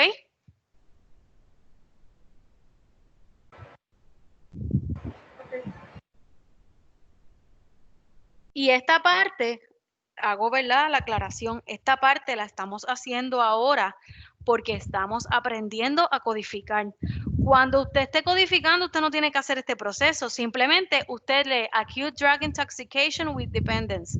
Ah, pues ya yo voy a buscar por intoxication. Porque usted, la práctica, ¿verdad? Usted va a desarrollar esas destrezas y la práctica la va a ayudar a identificar automáticamente y no hay que estar subrayando, eso no se tiene que hacer. Eso lo estamos haciendo para efectos de nuestra clase, para poder aprender a identificar ese término principal y saber en qué sección del ICD-10 vamos a buscar. ¿Ok? Así que yo se los coloco así porque así es como yo quiero que ustedes me trabajen los ejercicios. Y hoy les voy a enviar, después de discutir la clase, les voy a estar enviando su primer ejercicio para que lo practique. Vamos a ver cómo salimos. No quiero que utilicen el internet, no se pongan a buscar los códigos de ICD-10 en internet. No, yo quiero que lo practiquen. Si yo noto, ¿verdad?, que no salieron bien en términos generales, pues no cuento el ejercicio para punto. Si veo que hay dificultad, pues enseñamos, ¿verdad? Practicamos más y después con los que estemos practicando, entonces los contamos para puntuación, ¿ok? Pero no me hagan trampa. Quiero que lo intenten con el material, porque lo que yo quiero no es que ustedes, ¿verdad?, ustedes busquen los cheats, es que ustedes aprendan, ¿está bien? Ustedes saben que yo no soy tan mala. Yo me veo odiosa, pero no soy tan mala. Así que si veo que hay dificultad, lo dejamos como práctica y contamos el siguiente, ¿está bien? Yo lo que quiero es que tengan la mayor práctica posible para que cuando nos toque buscar en el ICD-10, pues no quede duda sobre esto. Así que si se fijan, como en este caso, intoxication es una intoxicación, esa es la razón principal, porque si analizamos el diagnóstico que nos dice que hay una intoxicación aguda, acute es agudo, por una droga y que hay una dependencia, o sea, que esa persona depende de esa droga, pero que se intoxicó. Lo único que se puede referir, ¿verdad?, a una causa o a una enfermedad es ese término intoxication. Todo lo demás es información adicional de lo que pasó ahí. No hay una enfermedad, pero hay algo que le ocurrió a esa persona, pues se intoxicó. Pues cuando nosotros se van a dar cuenta que cuando ustedes vayan a buscar en el ICD-10 ese código, lo van a buscar por intoxication. Y como yo les dije, el ICD-10 va a tener unas indentaciones dentro de cada, ¿verdad? De esos códigos principales, va a tener como unas subdivisiones donde usted va a poder identificar muchos de esos datos que le incluye el diagnóstico y así usted va a poder seleccionar el código más certero. Pero eso lo van a entender cuando podamos utilizar el libro. Hasta ahí. ¿Dudas o preguntas? No, No, ok, no. profesora, dependencia es lo mismo que adicción. Sí. Y entonces, en los códigos, puede que aparezcan los dos términos.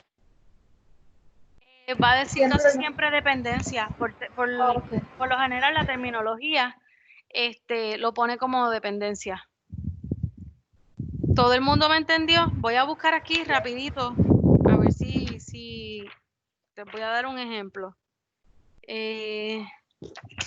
Profesora, Ajá. y en caso de que el paciente tenga una enfermedad extraña o rara, que el médico escriba otra cosa que no aparezca en los códigos, o sea, en el libro. Créeme, para todo, para todo hay un código. Todo hay un código. Yo creo que a mí me preocupa más el no entender la letra del médico que conseguir el código. Eso es otra historia. Sí. Eso es otra historia. Yo agradezco tanto porque el récord electrónico existe. Porque honestamente hay médicos que yo no sé por qué escriben tan feo. Yo les he hecho las historias que el médico con el que yo trabajaba, yo trataba, pero había veces que lo descifraba y más o menos analizaba y buscaba en los otros documentos a ver si un día escribía mejor que otro y a veces lo sacaba. Pero había veces que no había forma. Yo tenía que volver donde él y él seguía virando el papel para todas las posiciones posibles. Y a veces me decía, Nuri, yo no sé qué yo escribí, porque él me decía, Nuri, yo no sé qué yo escribí aquí. Yo no entiendo. Ay, padre. Eso pasa. Y el récord electrónico es bien Por lo útil. menos no se molestaba, ¿verdad? Pero nos podemos conseguir algún médico que quizás se moleste porque no lo entendamos. No, yo de verdad ese señor era un señor mayor y era más lo que peleábamos que nada, pero él era bien bueno. Y pues yo hacía mi trabajo bien, tú sabes, él necesitaba que yo estuviera con él. Pero sí era un poquito difícil. Y eso, era un señor mayor, pero que él intentaba con lo que era la codificación y él tomaba cursos.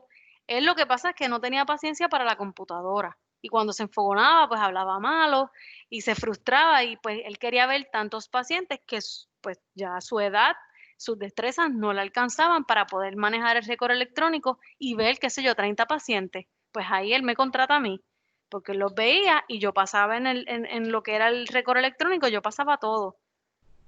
Yo enviaba las recetas, yo enviaba las órdenes médicas, yo buscaba los códigos. Así que él solamente hacía el examen físico, él recibía en la oficina al paciente. Yo hacía todo lo demás. Estoy escribiendo un diagnóstico. ¿Pueden ver que yo estoy en una presentación? Sí. Sí, se ve. Vamos a ver. Ese diagnóstico es bastante largo. ¿Y ¿Qué todos son en inglés? ICD-10 es en inglés, mi amor. Terminología es en inglés. No hay, lo existe, tiene que existir, pero yo nunca he visto uno. Y yo creo que si me toca trabajar con un ICD-10 en español, yo no voy a entender. Toda la terminología es básicamente en inglés. Pero no te preocupes, porque más o menos tú lo vas a aprender y lo vas a identificar.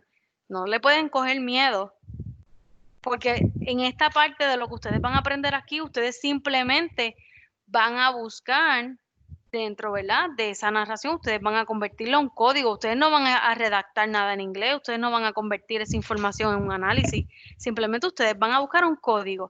Ahora, para, en el caso tuyo, si tú tienes dificultad con el inglés, Jennifer, y las que tengan, lo ideal sería que cuando tú estés codificando, tú hagas uso de un diccionario, que tengas uno de inglés a español, pero que tengas uno también que se relaciona a la terminología médica, porque así tú vas a entender un poquito más, te vas a poner más en perspectiva cuando tengas que analizar los diagnósticos, ¿ok? Sí. Aquí, más o menos, aunque no sean expertas, no sean bilingües, más o menos, ¿hay algo, algún término que a ustedes les pueda decir que es una enfermedad, o sea, que lo podamos catalogar un término principal? Yo diría que el primero, aterosclerosis. Aterosclerosis. ¿Por qué lo sabes? Porque porque termina en osis, ¿verdad? Y ustedes cuando estudiaron terminología saben que eso significa que hay algo anormal, un trastorno que está ocurriendo. Así que, en este caso, identificamos aterosclerosis, que es la condición. En este diagnóstico no vemos, ¿verdad? Nada más que nos pueda decir que hay una condición. Nos está dando datos. ¿Datos de qué? ¿De qué nos está hablando ahí?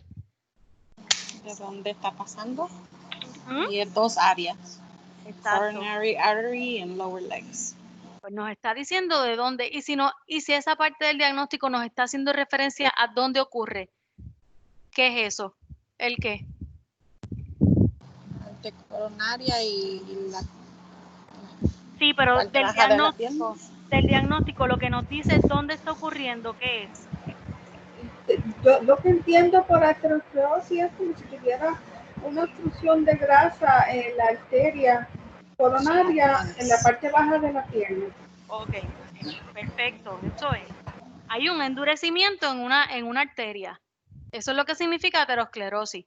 Lo que tenemos que identificar, no lo que exactamente lo que significa, simplemente tenemos que poder establecer que aterosclerosis es una condición que en este caso general, ¿sabes? Diagnóstico en general, esa es la enfermedad principal, porque el resto de la información que nos está dando este diagnóstico es dónde está ocurriendo. Está ocurriendo en las lower legs, o sea, en la parte baja de las piernas, precisamente, específicamente, la arteria coronaria. Así que desde off hasta legs, todo eso va a ser un subtérmino, porque lo que nos está dando es información de dónde y cómo está ocurriendo esta aterosclerosis.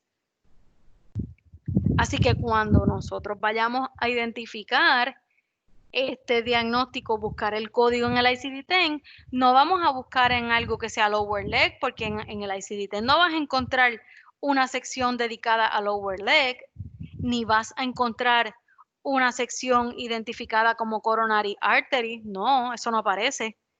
En el ICD-10 vas a encontrar una sección que habla de aterosclerosis. Y cuando busquen en esa parte, ustedes van a ver que hay un montón de diagnósticos relacionados a aterosclerosis. Pues tenemos que identificar, ¿verdad? Dentro del subtérmino, según va apareciendo la información, hasta identificar el código correcto.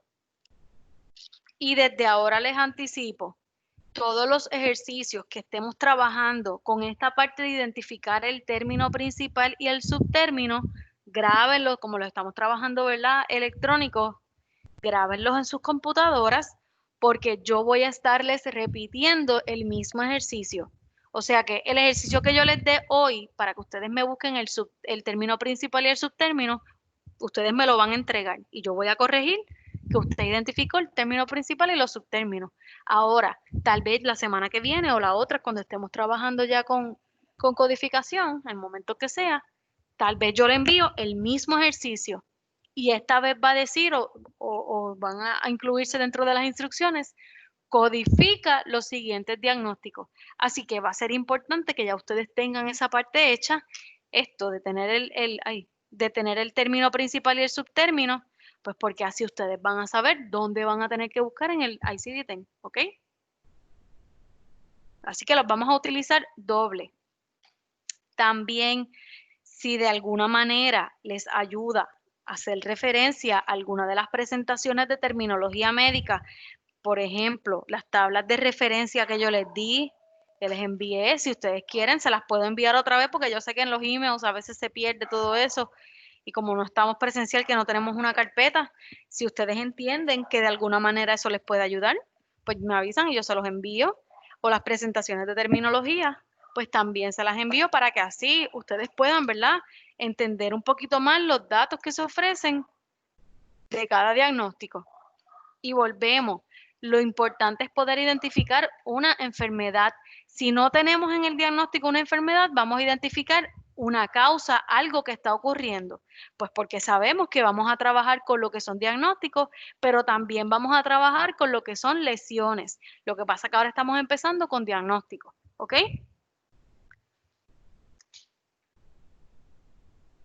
Ok. Muy complicado, ¿qué creen? Déjenme saber. Hasta ahora no. No, hay que tener cuidado, o sea, tener mucha atención, pero no está tan complicado. No, no es tan difícil y créanme, vamos a tener práctica suficiente para poder, ¿verdad?, identificar esto. Y lo importante, a diferencia tal vez de los ejercicios de fundamento, yo quiero que discutamos, ¿verdad?, que saquemos dentro de las reuniones virtuales, que saquemos un tiempo para poder discutir y que podamos aclarar dudas, porque se van a dar cuenta que cuando estemos trabajando, y eso va a pasar también si en el momento que estemos en el salón, yo no sé que si todos los libros que están en el salón son todos del mismo año. Honestamente no les sé decir. Pero en el caso de que hayan ICD-10, que las versiones cambien de año en año, se van a dar cuenta que tal vez damos un ejercicio y no todo el mundo tiene el mismo código. Y es que han habido cambios en esas revisiones menores que se dan cada año. Han habido cambios y tal vez en un año era un código y al otro año se le añadió un dígito. Pues todo eso es bueno. Profesora, y en ese caso de que, por ejemplo, alguien vaya a facturar con un libro que quizás un poquito más atrasadito y uno ponga ese código de ese año, ¿se puede facturar o tiene que ser el código exacto del año actual? O sea, del libro que esté el último reciente. Bueno, lo ideal sería que si tú estás facturando, tú te mantengas, tal vez tu libro es 2018, por ejemplo, y no quieres invertir, porque en verdad 2 años es bastante reciente y no quieres invertir en uno 2020, pues tú lo que haces es que te adiestras o consigues los cambios que hubo entre año y año. Tú puedes facturar con un código de un año anterior, pero si por alguna razón ese código en alguna de las revisiones cambió y ya no se está usando ese y se está usando otro, pues sabes que la factura se te va a denegar, la factura se va a devolver. Y cuando tú busques la razón por la denegación, pues te va a decir, este código no, como que ya no está permitido o este código no pertenece a las tarifas, pues entonces tú vas a tener que revisar qué código tú utilizaste para corregirlo. No es que no te va a permitir generar la factura, si la vas a poder hacer. ¿Ok? O sea, profesora, que no es que nosotros vayamos a investigar el código, los códigos independientemente. Por ejemplo, debe haber alguna como publicación o algo que diga lo que cambió en ese año. Sí. La misma, el ICD, el International Classification of Diseases, en conjunto con esas entidades, ¿verdad?, que yo les discutí, ellos no solamente ofrecen adiestramientos, pero ellos publican todos los años los cambios que hubo entre un año, entre una versión de ICD-10 a otra. Y a veces uno va y coge el seminario solamente y te van a decir, mira, básicamente se quedó igual, cambiaron códigos de, qué sé yo, del sistema cardiovascular, cambiaron tales, esto. O es como un librito, son obviamente versus la versión de comprar el ICD-10 que te vale 100 y pico, pues compras ¿verdad?, el resumen de lo que cambió nada más y puedes seguir usando tu versión. Con eso no hay problema. Casi siempre lo que ellos cambian es, por ejemplo, no todo el libro en sí, sino que hacen pequeñas, ¿cómo te digo? Puede que cambie solamente lo que tenga que ver con el corazón, pero no todos los diagnósticos, ¿no? Lo que van a cambiar son algunos códigos que, por ejemplo, ¿verdad?, a través de las revisiones se dieron cuenta que a un código le podían añadir un dígito que daba más información, entonces eliminaban el código viejo, por darte un ejemplo. Por ejemplo, cuando salió la ICD-10, el término para la hipertensión, yo les dije que era I10. Ese código, cuando cambiamos de ICD-9 a ICD-10, ¿dónde está? Aquí. Ese fue el código que empezamos a utilizar. ¿Qué pasa? Que a medida, ¿verdad?, que han ido cambiando las versiones, a medida que han ido revisando, pues descubrieron que entonces ya no se está usando este código I10 y se está usando el I11.9. Es lo mismo, el I11.9 te dice Hypertensive Heart Disease without heart failure, hipertensión sin fallo cardíaco. Pues se descartó ese código y se utiliza el I11.9, por darte un ejemplo. Pues en esas guías de los cambios te va a decir, mira, ya el I10 no se está usando el I11.9, por darte un ejemplo. Así que con eso lo van a ver, ¿verdad?, a través de la práctica, a medida que ustedes vayan trabajando dentro de la facturación. Una vez ustedes dominen el uso del libro, ustedes van a poder utilizar otras herramientas que se ofrecen a través del internet.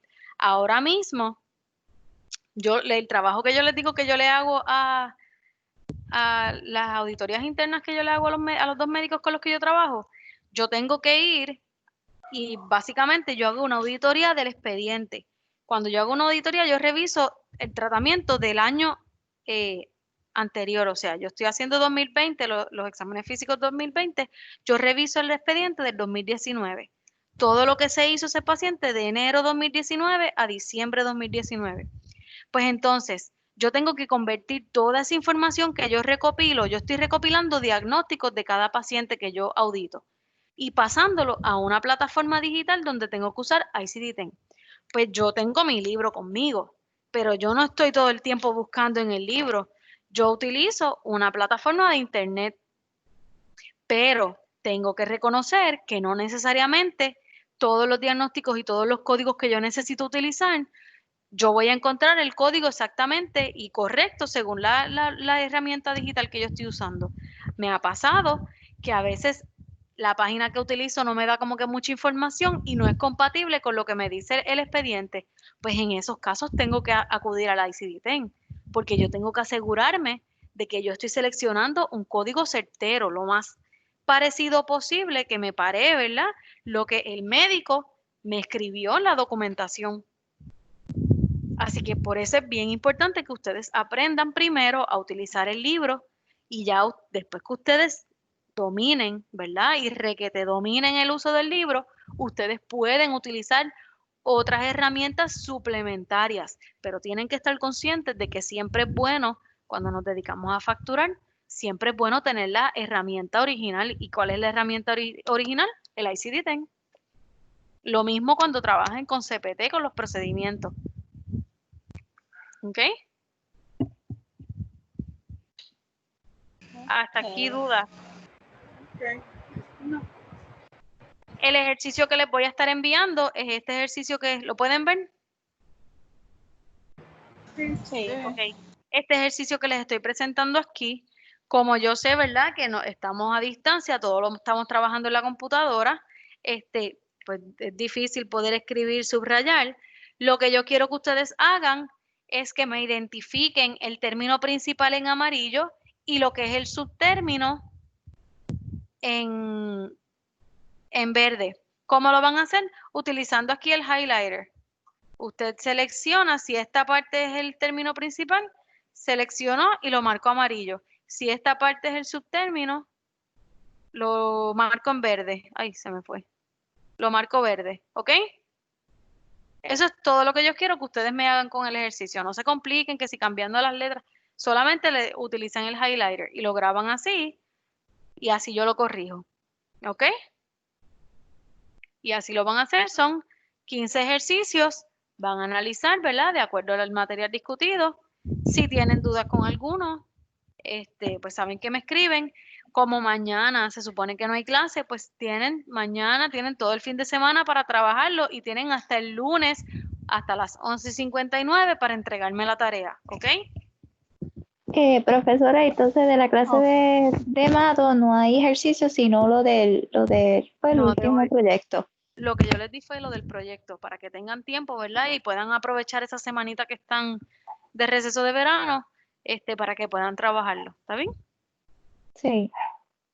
Ya el lunes con Mado empezamos con el teclado, como todas me dijeron, por lo menos las 6 estudiantes que me están participando, todas me dicen que pueden utilizar computadoras, pues yo no voy a esperar a que nos digan que vayamos al salón, vamos a empezar a practicar, ¿ok?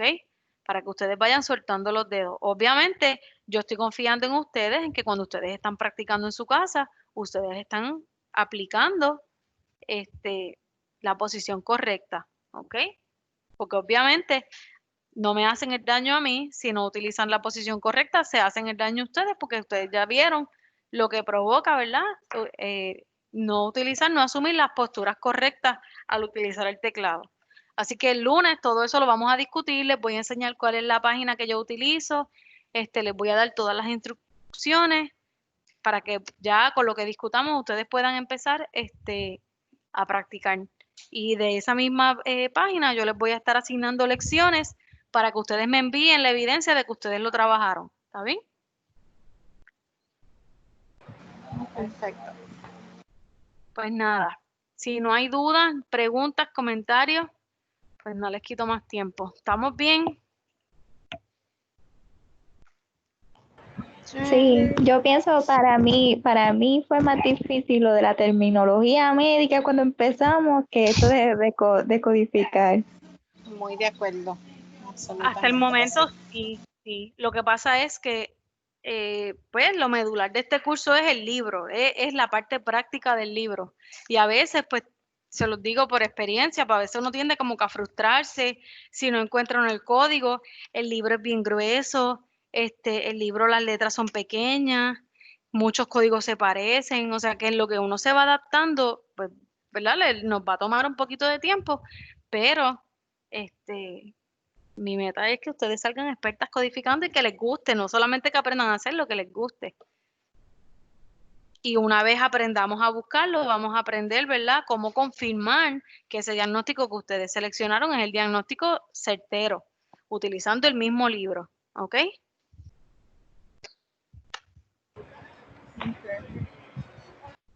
Pues nada, chicas, mañana yo les voy a estar posteando el video, ¿verdad?, de esta grabación. Déjame quitar la grabación.